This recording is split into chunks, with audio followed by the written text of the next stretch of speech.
TV Hindi में आप सभी को सुस्वागतम। जी हां, भाजपा ने 4 राज्यों की विधानसभा चुनाव को 3-1 का स्कोर से जीत लिया है। इसमें भी खासतौर पर हिंदी पट्टी यानी राजस्थान, मध्य प्रदेश और छत्तीसगढ़ में भाजपा ने बड़ी जीत हासिल की है। खासतौर पर छत्तीसगढ़ और मध्य प्रदेश में भाजपा ने चौंकाया है। जहां उसकी हालत कमजोर बताई जा रही थी, मध्य प्रदेश में उसे लेकर 50-50 की भविष्य बनी थी, तो वही छत्तीसगढ़ में सभी पोल उसकी हार बता रहे थे, लेकिन सभी गलत साबित हुए और भाजपा ने जोरदार जीत हासिल कर 54 सीट हासिल कर ली है।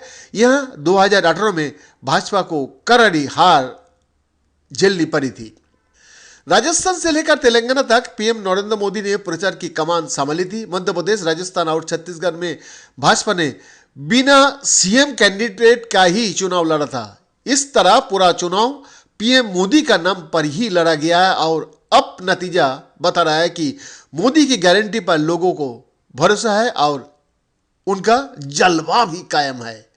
विपक्ष को 2024 के चुनाव में उतरते हुए ये याद रखना होगा कि पीएम मोदी की इमेज बेहद मजबूत है और उन पर निजी हमले करने से कोई फायदा नहीं होगा बल्कि नुकसान ही होगा।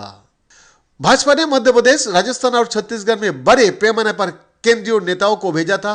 इसके अलावा राज्यों से ताल्लुक रखने वाले केंद्रीय मंत्रियों और सांसदों को चुनाव भी लड़ाया गया। संगठन मंत्री से लेकर दूसरे राज्यों के विधायक तक चुनाव में उतरे थे। इस तरह भाजपा ने चुनावी मशीनरी की अपनी ताकत दिखा दी है। खुद शिवराज सिंह चौहान ने जीत के बाद केंद्र का सभी नेताओं को, संगठन मंत्रियों को धन्यवाद दिया। बिहार में जातीय जनगणना के बाद से ही विपक्ष पूरा देश में इसकी मांग कर रहा है। इसके अलावा आबादी के अनुपात में आरक्षण की मांग कर पिछड़े और दलित को एकजुट करने की रणनीति बताई जा रही है।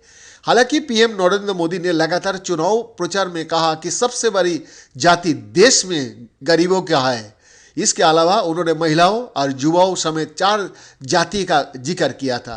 अब नतीजा बता रहा है कि देश में मंडल पार्ट 2 के भरोसे ही विपक्ष जीत नहीं हासिल कर पाएगा। ये तथ्य है कि मध्य प्रदेश में भाजपा ने ओबीसी बहुल 67 सीटों में से 49 पर जीत हासिल की है। भाजपा ने छत्तीसगढ़ की 29 आदिवासी आरक्षित सीटों में से 18 पर जीत हासिल की है। साफ है कि भाजपा को आदिवासी समाज के लोगों का बड़ा वोट मिला है।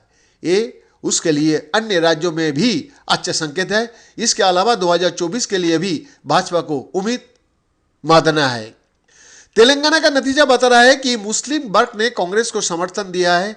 तेलंगाना की मुस्लिम बहुल सीटों पर कांग्रेस ने अच्छा प्रदर्शन किया है। इससे संकेत मिलता है कि कांग्रेस के मजबूत होने पर क्षेत्रीय दलों को छोड़कर मुस्लिम उसके साथ आ रहे हैं।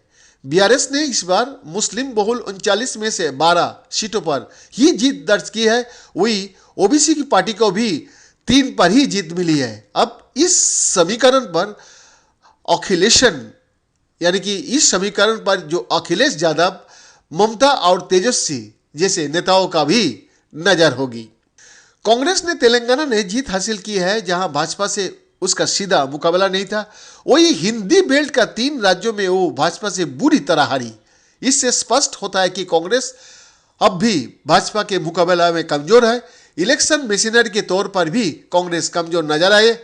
इसके अलावा केंद्रीय नेतृत्व भी उतना सक्रिय नहीं था जितना भाजपा की ओर से पीएम मोदी, अमित शाह और जेपी नड्डा जैसे नेताओं ने जमकर कैंपेन किया। मध्य प्रदेश में लाडली बहना योजना और छत्तीसगढ़ में महतारी बंधन योजना जैसी स्कीमों ने भाजपा को बम्पर वोट दिलाई। पहले से ही चर्चा थी कि भाजपा को महिलाओं का समर्थन का फायदा मिल सकता है और अंत में वही हुआ।